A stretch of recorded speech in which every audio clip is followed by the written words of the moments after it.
Okay, welcome back. We thank you for still staying tuned to the People's Study, OGTV 25 UHF. It's time to start our first discussion segment on the program this morning, and we told you before we went on that break that we'll be going back to Niger because the issue is getting a lot more serious now than before. You know, a whole lot of commentators have actually spoken about what Nigeria should do as the leader of ECOWAS in this matter.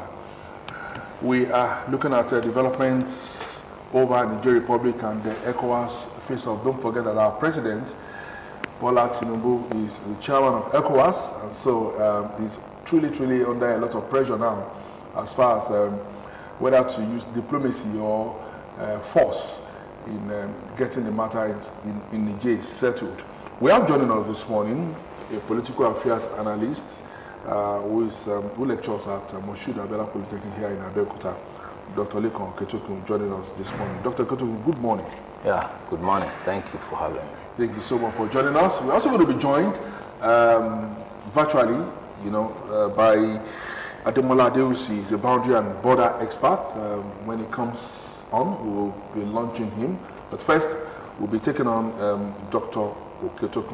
Dr. Abeokuta, from your observatory, looking at this issue, the issue of Niger Republic and the ECOWAS, let me ask you pointedly: do you think it's diplomacy that should be employed, or force? Before we look at the elements of the issues that are involved generally. Well, thank you very much.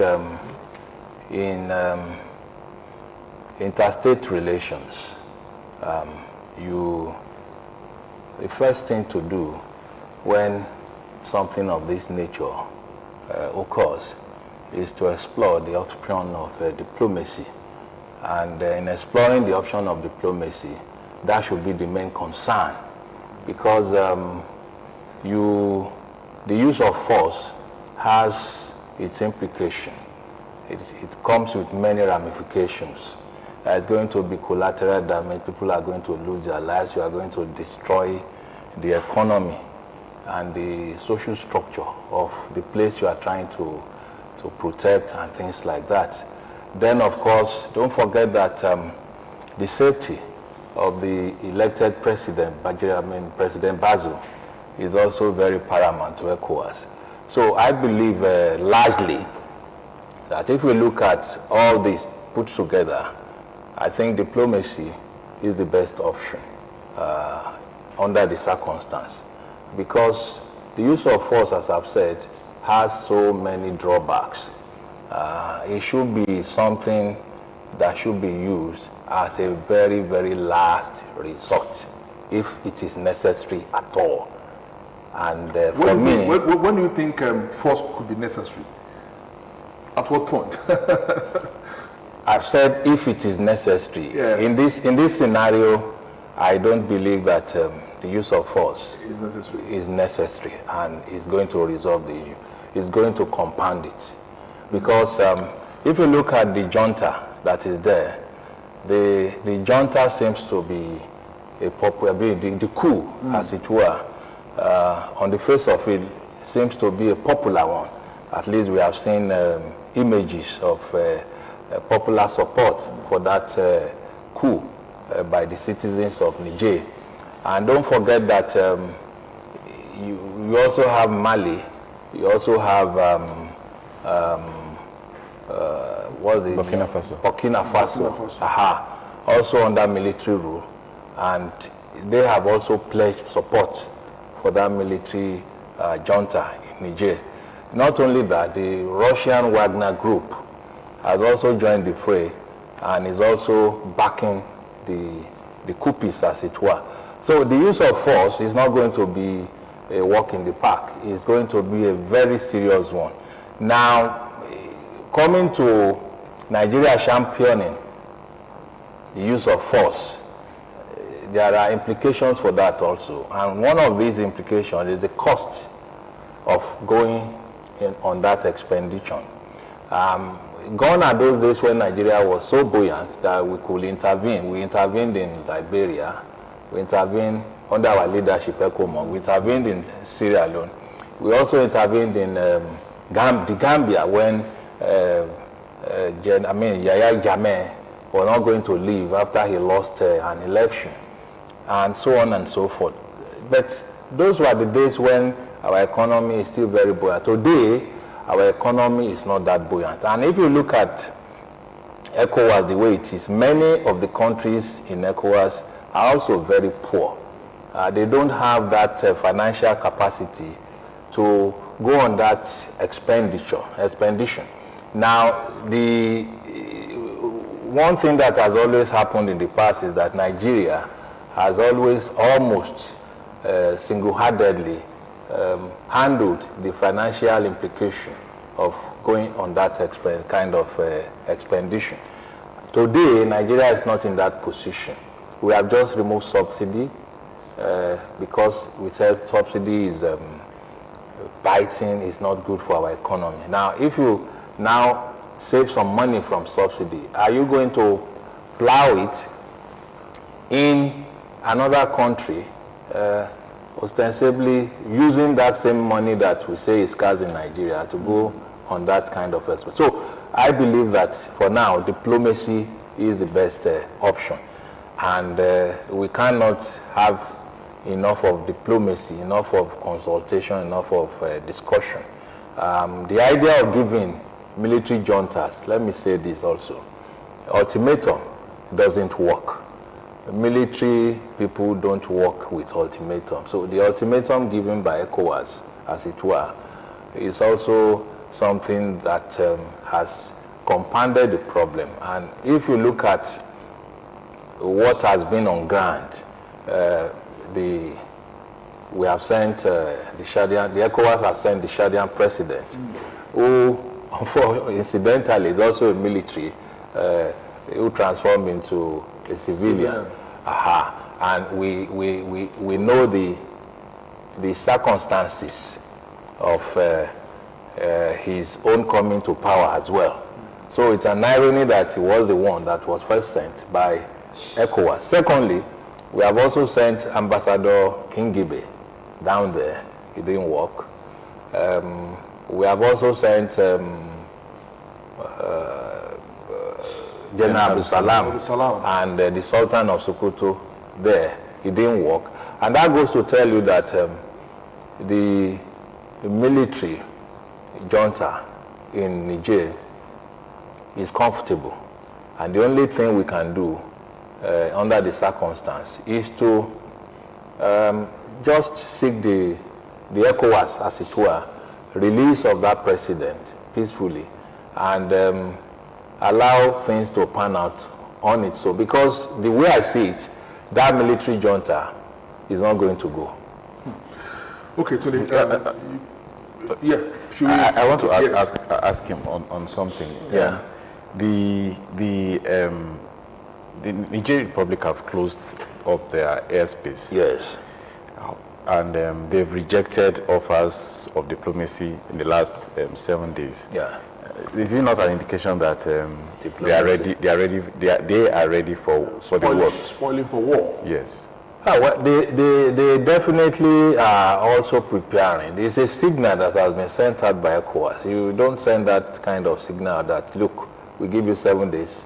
If you don't pack your bag and go, we are going to eject you with force. So the implication of that is that the ECOWAS that is ready to engage them in war, as it were, shouldn't be sending emissaries to them to say we want to negotiate. And that's the irony of the whole thing. I think we put the horse before the cart before the horse initially. I think that option of dialogue and negotiation should have been exhausted fully, knowing that, and I keep saying this, I'm emphasizing this, that coup is a popular one, as it were. You can see the jubilation. Yes. You can see the outpouring of support for that junta. And that tells you that the previous administration wasn't getting certain things right with the people. The dividends of democracy wasn't getting to the people, and that's why. So military coups do not just come like that. Although military explanations obviously do not explain military intervention, they will come up with all manner of excuses. But once it is popular, you can always say that it has come to say, because what is a government? A government is a group of people that has legitimacy, and legitimacy is when people support you. And just like what is happening in democracy, if you have a democracy and people don't support that democratic government, it lacks democracy. So it's the same way. Once a military junta sees the outpouring of support for it, it is emboldened, and there is no amount of threats that you can use except just to continue seeing how you can come around it through negotiation. Okay, now let's go to Ademola Adeusi. Good morning, Mr. Adeusi. Good morning. Good morning, great to have you join us. Now, you've listened to Dr. Okechukwu. Let's pick it from his last comment. He said the military junta in Niger, perhaps, is emboldened by the fact that it's a popular intervention, that the people of Niger, are really in love with what they did.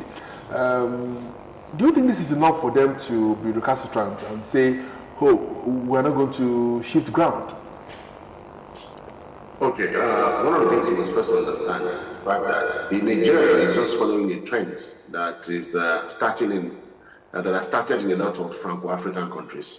Started in Cote d'Ivoire, is in Mali, is in Burkina Faso. Chad joined the military coup trend, and it is the time of Niger now. There is a background of discontent with democratic institutions in those countries. And there is also a foreboding about the interest of France overriding the interest of citizens in those countries. If you've been to the Franco-African countries in West Africa, you realize that there is nothing much going there in terms of infrastructure development, in terms of even national development. They seem to be so dependent on France for a lot of things. And the democratic leaders seem to be very reticent in changing this. When you become the president of any of these Francophone countries, you go to France, you say you are the president, and France either backs you or says you are going to leave. In fact, a lot of the military interference that has been happening in those places, were actually urged on by France. So what is happening now is growing discontent by the populace on the incursions of France into those countries that don't seem to benefit the citizens. Just like Doctor was saying, the people of Niger are tired of democracy without results. They see themselves as having one of the largest uranium deposits in the world that has been exploited by France, without seeing any change in their economic plight, and only the political group, the political elites are getting rich at a lot of the resources happening in that country. So the military people know how to exploit that. We've seen that in Nigeria before, where the military will take over and say, fellow Nigerians, due to the profligacy of the government, due to the this and that, we have come to right the wrong. Whether that gets done, we don't know. But the point is, they are riding the wave of nationalism, they are riding the wave, the populist wave of support from the government. And if they have that now, it is difficult to say you are going to send them packing, whether through diplomacy, multilateral diplomacy, or through the threat of the use of military force. In fact, the threat of military force usually works in the converse direction, because what it does is to actually now galvanize the populace to say that they are going to defend their nation. And what has happened is that they have singled out Nigeria now and France to bear the brunt of their anger now. So just like Doc said, there is a problem with threatening the use of force first. before saying, let us sit at a table and discuss. And remember, you're dealing with military people. I also asked Doctor, we also asked Doctor that what if all options of diplomacy fail in the long run? But he said that diplomacy can never be enough. Do you also believe diplomacy can never be enough? Oh yes, I believe so. I believe strongly in diplomacy, because even when you fight a war, you still have to come back and negotiate the terms of the war, which means that aggression will only bring it will bring attention to your cause, but ultimately bring frustration, because war doesn't determine who is right; it determines who is left. And you know, there's a template for this. We've done this before. I don't know why ECOWAS went the other way with this. Two strands of argument. We have done Gambia before. We spoke with Jammeh, with Yahya Jammeh. We sent people to him. We told him what the implications would be for the Gambia, a nation that is very small and depends on tourism. Don't bring this on your people. While we were doing that, we put a naval ship on the shores of Gambia, meaning, look, this is what could happen, but don't let it happen. You know, we'll give you a break. Now, one of the things you must understand, that anybody who can plan a coup is not afraid of death, because he knows that, you know, it is treason to overthrow a democratically elected president. So when you are threatening that person with death, or, you know, you are just joking. The first thing we need to know is that for them to leave government now, for them to leave the powers they have usurped onto themselves, they need to negotiate safe passage. They need to negotiate asylum. They need to negotiate a lot of things. That's even if we're assuming that they want to leave, just like Yahya Jammeh did. So unless we are going to do all of that, even the use of force will complicate the matters in Niger. So we have to do what? We have to negotiate. We have to plead with them. We have to talk to them and make them see reasons why they will not. And then we should have given space even before the sanctions will start. Instead of saying 7 days, we will activate ECOWAS, we will have said, we're going to give you 2 weeks. We will institute sanctions against you. And after that, we will still continue talking. But the military option is also something we're considering, although as African brothers, we don't want to do this to ourselves. Now, it is particularly critical for Nigeria to ensure this is resolved through diplomacy, because this is the first time Nigeria is dealing with something like this, with a neighbor that is close to us, that is a direct neighbor.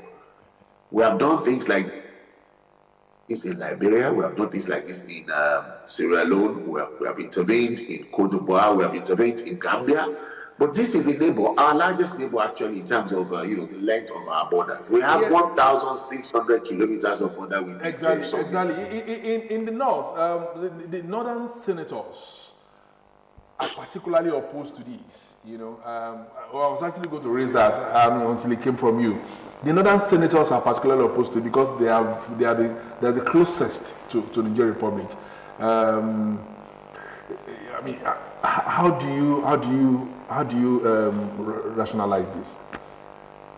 That's where I was going when I said that, you know, Nigeria has really not had experience dealing with things like this with our next door neighbor. First is, there is a dynamic to this that I think our strategic thinkers are not looking at. About 40 to 50% of the cattle that we eat in Nigeria comes from the Niger.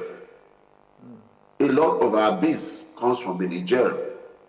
A lot of our onions come from the Niger. Nigeria depends on the Niger for a few things that are agricultural inputs that are critical to the economies of those northern states, which is why the northern states quickly had a meeting with the president, and the senators were very, very vociferous in saying that, look, we do not want this war. Now, what is going to happen when you have a war in the Niger? First is, the supply of all of those things will stop. You will have the proliferation of small arms and light weapons, which will end up in our cities, like Kano, like Borno, or like Sokoto. You are going to have people run away from the Niger and come into Nigeria as you don't even know whether to call them asylum seekers or IDPs, because some of them, you can't even know. In some places in the north, you cannot know who is a Nigerian and who is a Nigerian. We even have twin cities in the north. You have a village that is Muhammad village in Nigeria, and you have another village that is Muhammad village in Niger. And you heard our former president say that if we gave him too much trouble in Nigeria, the people of the Niger would defend him. That's the level of closeness that we have. So it's something that we have to tread carefully about. Okay, Mr. Adeokuta, I would like to ask you on something, and it's if we embark on economic sanction, assuming diplomacy and consultation refuse to work, what effect would it have on the people, on the cause that ECOWAS is trying to fight?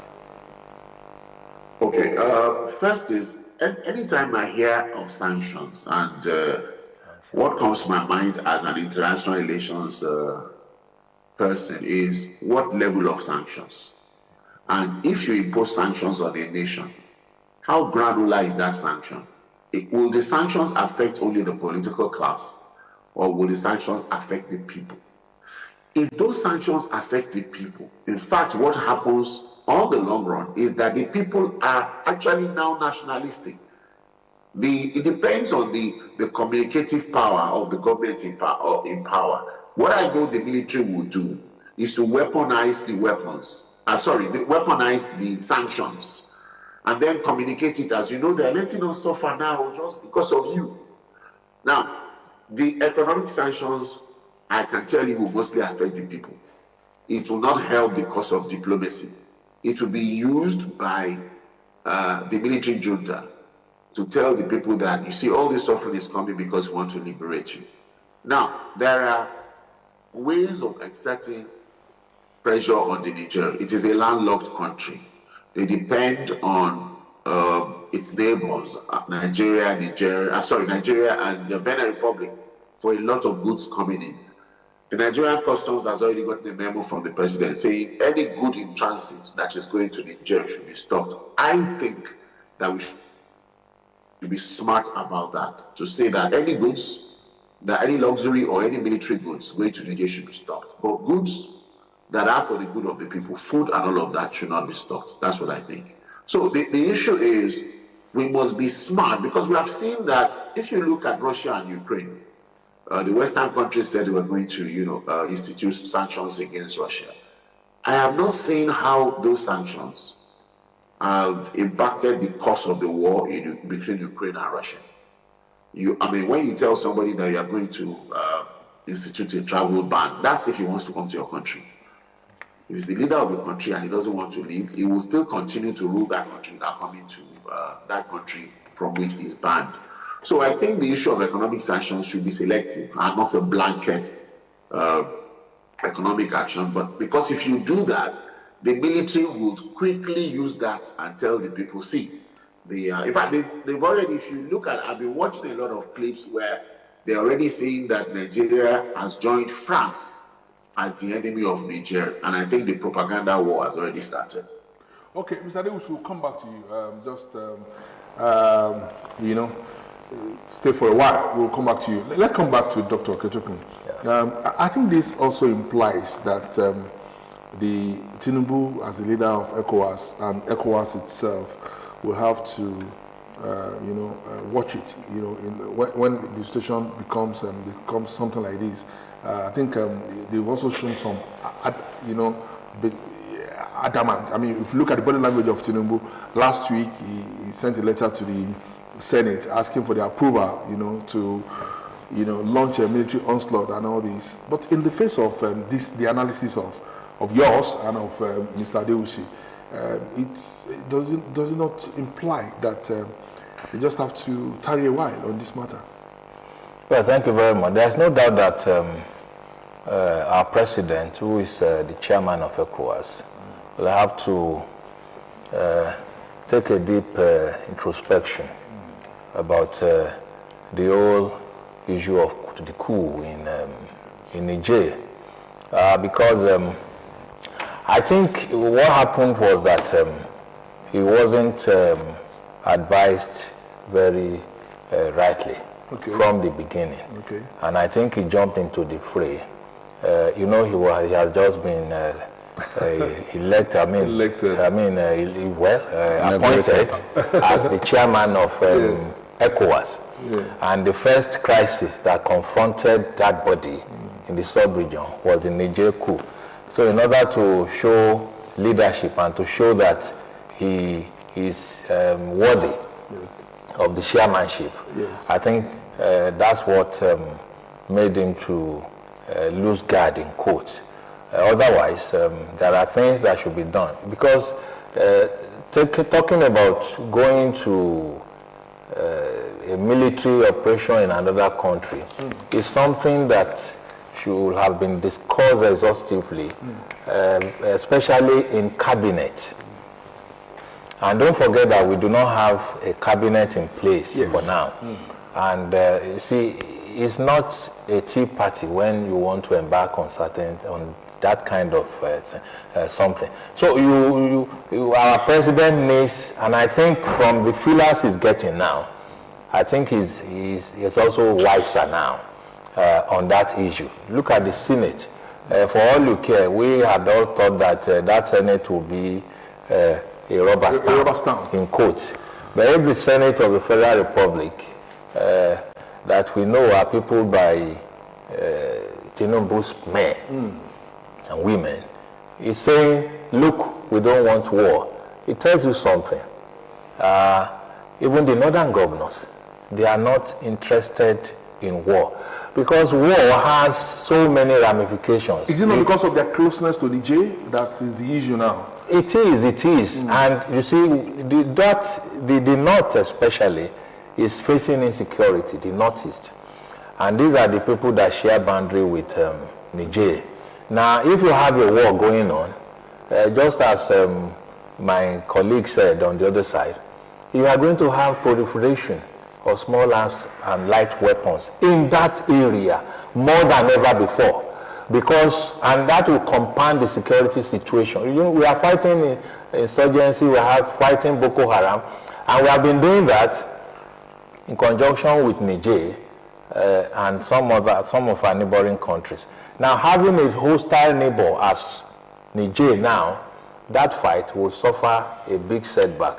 And that's why the northern governors, apart from the refugee influx to their area, as well as the kind of economic implication that it will create on the fabric of that area, you are going to have serious challenges. And that's why everybody is saying no to war. And I think our president, I'm sure, because if the Senate is saying no, I think that is a big thing. It's a check. You can't deploy military without the say-so of the Senate. And maybe the Senate has, in quotes, saved the face of our president.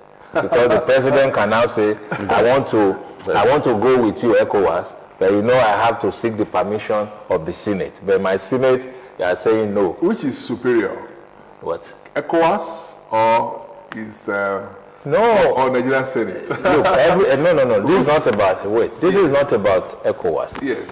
Nigerian troops are going to be deployed, and the Constitution of Nigeria says, if you are going to deploy the military for anything at all outside the country, you must get Senate approval. That's our Constitution. And we are a sovereign country. We can't have a situation where, because we want to join ECOWAS in carrying out certain actions, we break our own laws. Now, does this have to do with the experience of Tinubu as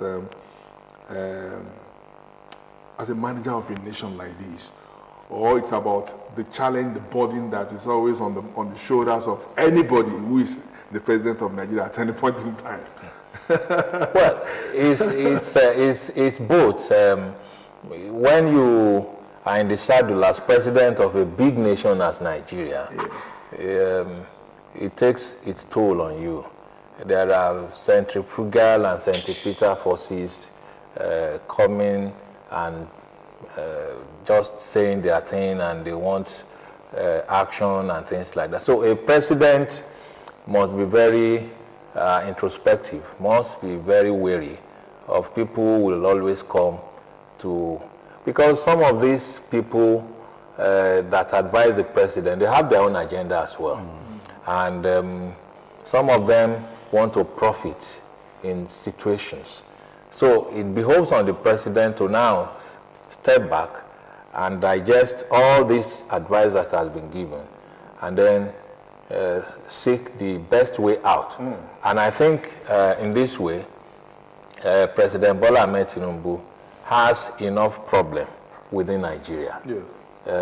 The general consensus within is that Nigeria has its own challenges, and that ECOWAS problem, although we are part and parcel of ECOWAS, we are the chairman of ECOWAS for now, but we have more serious challenges within, and we don't need a needless war.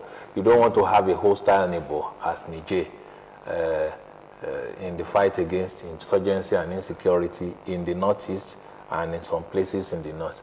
And at the same time, you have serious challenges that the president also needs to attend to without the distraction of war. When there is a war and Nigeria is there, when our military men get killed and things like that, there is going to be a backlash.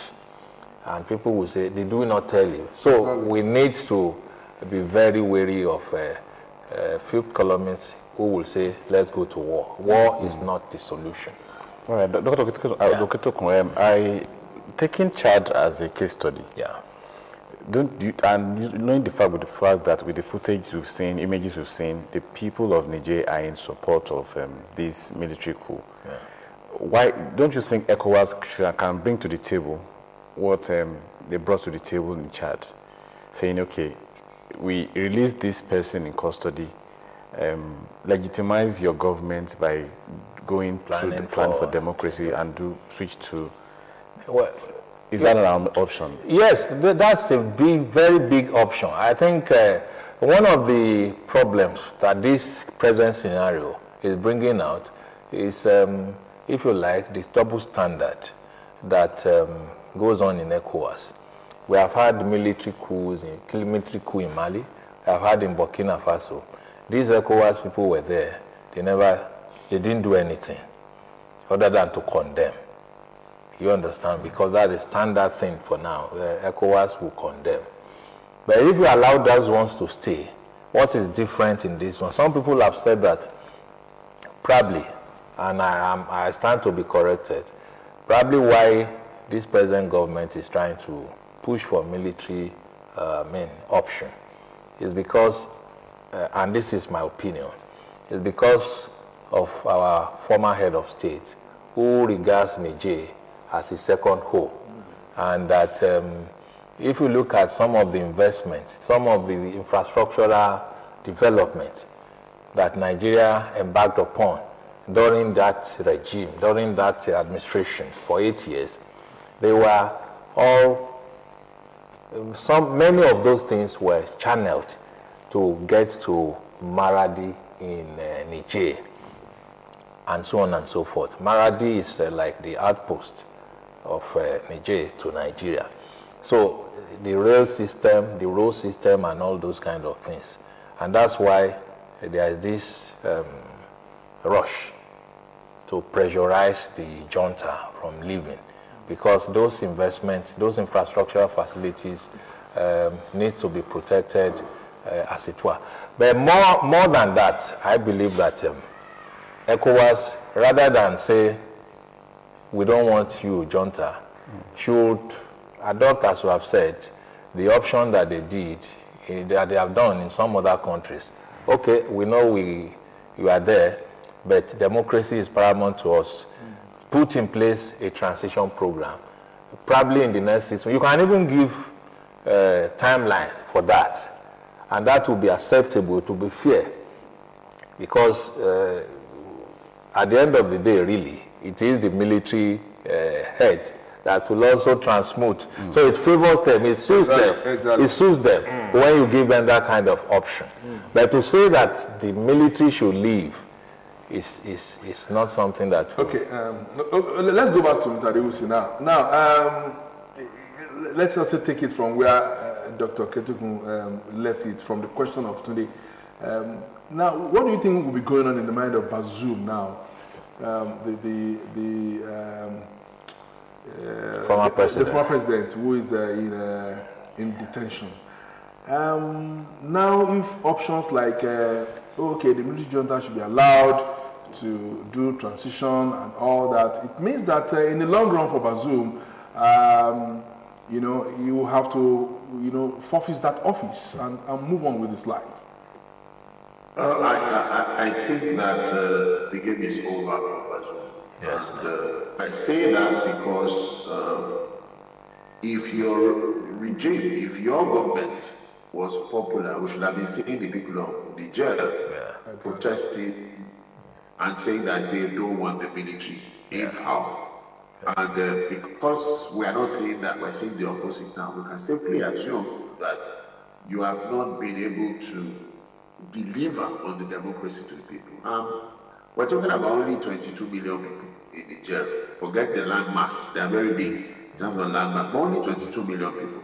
And if, what is coming out of Niger is real, then it's telling us clearly that you did not do well.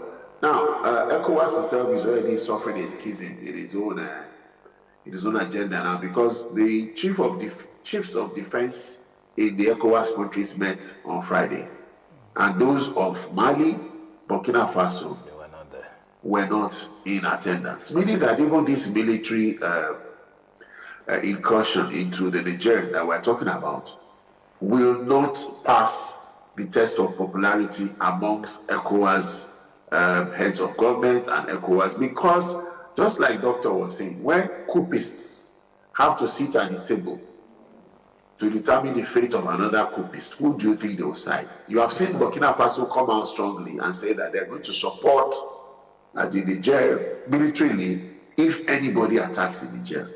If you look at the military might and all of that, you say it's not much. But I remember that Nigeria spent $13 billion for the sustenance of democracy in Sierra Leone and Liberia. If you also now take into cognizance the fact that under President Buhari, Nigeria spent 8 trillion naira buying military equipment to fight our own wars, our own insurgency wars. Now, if you put all of that money together, I don't think Nigeria has that kind of money now. And from what I know about the operation of ECOWAS, some of these countries who are saying that they want to remove the military coup in Nigeria have not even paid their ECOWAS dues for the year 2023. And if you look at all of them, some of them only have armed forces that are maybe 30,000, 25,000, because I have a list of their military capability right in front of me. Now, it means that the bulk of the defense expenses will be borne by Nigeria. I think that's one of the reasons why the Senate is saying we don't want to appropriate any money for war. We want to appropriate money for other things that will benefit Nigeria. So it's over for Bazoum. My issue is just what would be the mechanism that will allow the coupists to leave or legitimize their popularity at the ballot box if they really feel that they can benefit the people of Nigeria. Because we already have people in Burkina Faso, in Mali, who are, they are khaki men, and they are part of decision making in ECOWAS. So that double standard is not going to work in favor of ECOWAS at all. Mm. So I mean, we also say this, freely, in different, places, even at beer parlors, they will say the best form of, the worst form of democracy is better than military government. Yeah. But the opposite is playing out in Niger. And what does that actually signify for African democracy, for African, the evolution of democracy in Africa? Okay. First is, permit me to refer to the military in Africa as a political party. And I mean that. The reason is because, the people of Africa are always caught between when we vote for our democratic parties And the military is always there looking at, don't worry, they're going to mess up now, clockwork. When they mess up, we're going to go back and catch them. The problem is that when the military take over, they usually promise a lot. But when they now settle into the task of governance, you will realize that the military is not an institution that trains you on governance. The military all through your life trains you on the suppression of democratic rights, trains you on unilateral action, does not train you on how to put democratic institutions or democratic practices in front of the people. People will not participate. We have seen it in Nigeria severally where people come up and say that if the erstwhile government was bad, and then we have seen the military government go the other way and say, we're going to do this, we're going to do that, and subsequently, they don't do anything for the people. And I think the reason is very clear. The military doesn't teach you about how to govern. The military teaches you on how to take territory, how to suppress people, and how to kill people. So over time, they will default to their natural setting, which is the suppression of human rights, which is the appropriation of money, which is what happens because they now taste the honey of working a budget, appropriating money, and that is power. So I am not one of those who will say that the military should come because the political class is not doing well. I am one of those who know that the more the citizenship gets engaged, the more enlightened they get, the more the democratic process is going to develop because people are going to ask more of their leaders and they're going to participate more in the process. And that's how democracy develops. So I agree that, the worst form of democracy teaches the people something. It says, hey, I think you are electing your worst. Why don't you elect your best? Even if you don't get your best, get your second best. Maybe your next election, you get your best. And something is happening in Africa that I think is to the credit of democracy. The youth are getting involved. And this generation of youth that are getting involved in democracy, we saw the dynamics, their vortex in the last elections in Nigeria. Before they used to think elections were for old people. As long as they get involved now, I know that things are going to change. But the military is not an institution that teaches governance. It doesn't teach you how to govern people. It is a third chain of command that teaches you how to command people, how to take territory, how to use weapons, and how to kill. And asking people who have that kind of skill set to come and govern a nation is really not going to develop that nation or give the people the pessimism around any military government, that you have also raised, should also be some kind of lesson for the current junta in Niger. That in the long run, if ECOWAS, retreats and says, okay, go and do transition, release this man, release Bazoum, let him go. It means that they also must live above board in the long run, for the people who are supporting them now not to go against them, in the long run, when, if possibly the staff is behaving. You don't think so? Okay, let me tell you what is going to happen now. In the next 3-6 months, the junta will experience very populist support. Everybody will root for them and say that, look, you guys are the best thing that ever happened after sliced bread. And people will go on the street and dance and all of that. Immediately, that enthusiasm wanes. The junta has to now deal with the real issue of governance.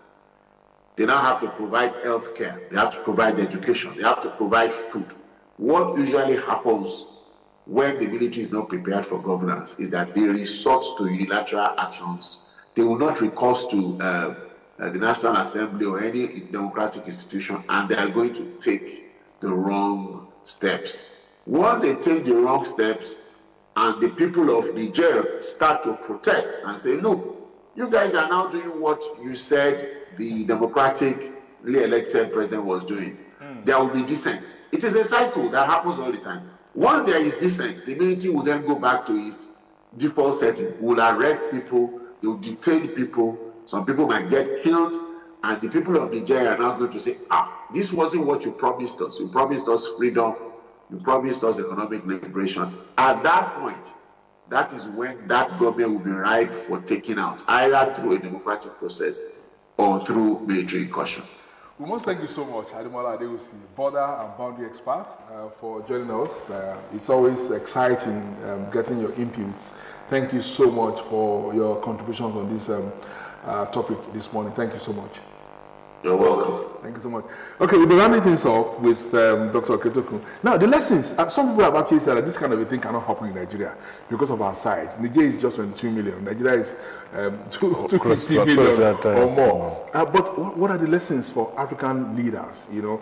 Because this is something that appears a bit strange. Yeah. The populace supporting, military rule against democratic rule. Well, thank you very much. I think when you talk about the military and the people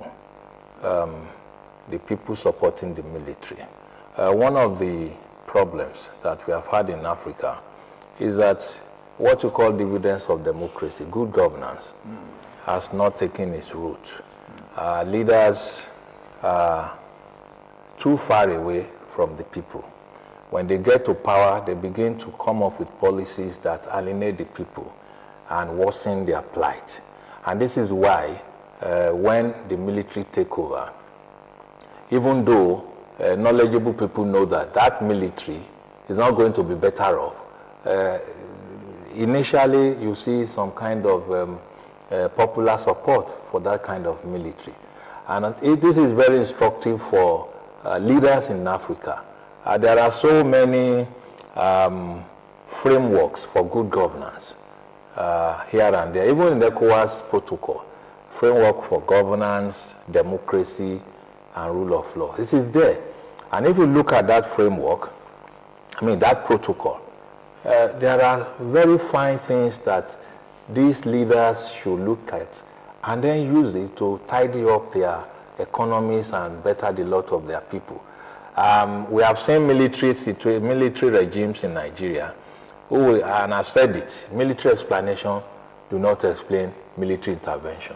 They will just look for a popular reason that will resonate with the people and then come up and say, this is why we are intervening. But in the long run, they are going to do worse things. Fundamental human rights will be impeded. The rule of law will be impeded. Serious violations of rules and regulations and what have you. You suspend all democratic institutions, and freedom of speech is also impeded. So if you look at the totality of what the military brings to bear on governance in any state, nobody should pray for military rule. But I think the lack of good governance and the lack of dividends of democracy is what is propelling the military to intervene. And it's becoming rampant. The wave of military coups in Africa, in this sub-region, is becoming contagious. And so this should be instructive for leaders. Apart from sitting down to condemn coups, generally, they should also talk to themselves that, look, what are we doing wrong?